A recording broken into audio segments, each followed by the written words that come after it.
औज़ुबिल्लाहिमिनश्शैतानिर्रजीम बिस्मिल्लाहिर्रहमानिर्रहीम अस्सलाम वालेकुम वीवर्स। अच्छा वीवर्स, आज की वीडियो हम डिस्कस करेंगे क्रूड ऑयल, मिनरल ऑयल और सिंथेटिक ऑयल में बेसिक क्या डिफरेंस है, और इंजन ऑयल जो है वो इंजन के अंदर किस तरह से काम करता है, और आपको आपकी गाड़ी का इंजन ऑयल जो है वो कब चेंज करवाना चाहिए। ये तमाम तर चीज़ें आज की वीडियो हम डिस्कस करेंगे। वीडियो शुरू करने से पहले अगर अभी तक आप लोगों ने हमारा चैनल सब्सक्राइब नहीं किया तो चैनल को सब्सक्राइब करने के बाद बेल के आइकन को प्रेस करना मत भूलिएगा। उससे होगा ये कि हर नई आने वाली वीडियो का नोटिफिकेशन आपके मोबाइल फोन पे मिलता रहेगा। तो सबसे पहले ये जान लेते हैं कि क्रूड ऑयल बेसिकली जो जमीन से निकलता है वो क्रूड ऑयल होता है, यानी कि वो थिक टाइप जो होता है उसे क्रूड ऑयल कहते हैं। अभी क्रूड ऑयल की जो सेकंड फॉर्म बनती है वो मिनरल ऑयल बनती है, यानी कि क्रूड ऑयल में कुछ केमिकल ऐड किए जाते हैं जिसके बाद वो मिनरल ऑयल में कन्वर्ट हो जाता है, बट वो बेसिक ऑयल होता है। उसी मिनरल ऑयल की विस्कोसिटी को बढ़ाने के लिए, उसी मिनरल ऑयल को मजीद बेहतर बनाने के लिए उसमें मजीद केमिकल्स ऐड किए जाते हैं अपनी रिक्वायरमेंट के मुताबिक। ये जिस तरह आपने देखा होगा कि कुछ इंजन ऑयल होते हैं वो 0W40 होते हैं, कुछ होते हैं वो 15W30 होते हैं, यानी कि उनके जो बेंच कोड होते हैं ना वो डिफरेंट होते हैं। वो बेसिक किस वजह से डिफरेंट होते हैं, वो क्या चीज़ उन्हें डिफरेंट बनाती है, वो उनमें केमिकल्स ऐड किए जाते हैं। बेसिक ज़मीन से क्रूड ऑयल निकलता है, उसमें केमिकल्स ऐड करके उन्हें मुख्तलिफ अशकाल दे दी जाती हैं। अभी दौर हाज़िर की अगर हम बात करें तो 2010 के बाद पाकिस्तान में तकरीबन 99% गाड़ियाँ वही चल रही हैं कि जिनमें सिंथेटिक इंजन ऑयल जो है वो यूज़ आ रहा है। उनमें सिंथेटिक में भी फिर कैटेगरियाँ आ जाती हैं, सेमी सिंथेटिक, फुल सिंथेटिक। 2010 या उससे पहले थोड़ा सा पीछे चले जाना तो एक मिथ बनी हुई थी कि जी गाड़ियों में अगर गाढ़ा इंजन ऑयल डालेंगे तो उसकी परफॉर्मेंस अच्छी होगी। हालांकि गाड़ी में जब गाढ़ा इंजन ऑयल डाला जाता है ना तो लाजमी बात है इंजन के कंपोनेंट्स को चलने के लिए ज्यादा पावर रिक्वायर्ड होती है। जब ज्यादा पावर रिक्वायर्ड होती है तो गाड़ी ऑटोमेटिकली जो है वो फ्यूल ज्यादा कंज्यूम करती है।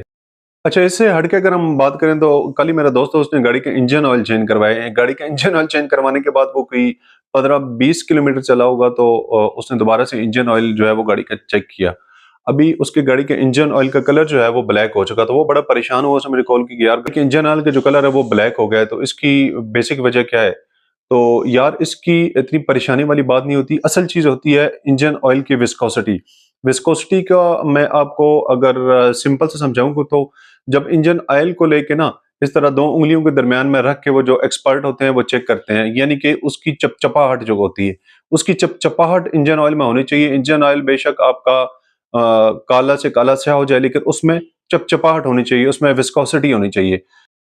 तो इंजन ऑयल इतना जल्दी ब्लैक होने का बेसिक ये भी रीजन हो जाता है कि कई जो गाड़ियों के जो पुराने इंजन होते हैं वो ज्यादा स्लज प्रोड्यूस करते हैं। जब वो ज्यादा स्लज प्रोड्यूस करते हैं तो जब पुराने वाला इंजन ऑयल निकलता है, नए वाला आप इंजन ऑयल डालते हैं तो इंजन स्लज प्रोड्यूस करता है, जिसकी वजह से इंजन ऑयल का कलर चेंज हो जाता है।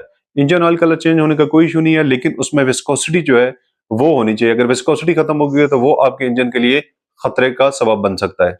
नेक्स्ट पॉइंट हमारे पास आता है जी इंजन ऑयल का इंजन में काम। इंजन ऑयल बेसिकली इंजन में कूलिंग, क्लीनिंग, सीलिंग, स्लिपिंग और शॉक ऑब्जर्विंग 5 काम करता है।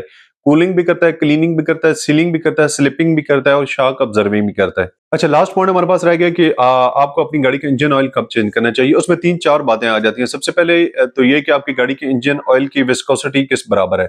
अगर विस्कोसिटी बिल्कुल जीरो होगी है तो आप गाड़ी का इंजन ऑयल चेंज करवा लें। उसके अलावा एक रनिंग आती है और एक टाइम आता है, यानी कि 3 से 4 माह का जो टाइम होता है उसके बाद आपको गाड़ी का कंफर्म इंजन ऑयल चेंज कर लेना चाहिए, अगर आपकी रनिंग जो है वो कंप्लीट हो चुकी है या नहीं हुई है। क्योंकि उसकी बेसिक वजह ये होती है कि 3 से 4 माह के बाद जब इंजन ऑयल जो है वो इंजन के अंदर चला जाता है तो 3 से 4 माह इंजन के अंदर रहने के बाद उसकी विस्कोसिटी जो है वो बिल्कुल खत्म हो जाती है, या वो इंजन के कंपोनेंट्स को डैमेज कर सकता है।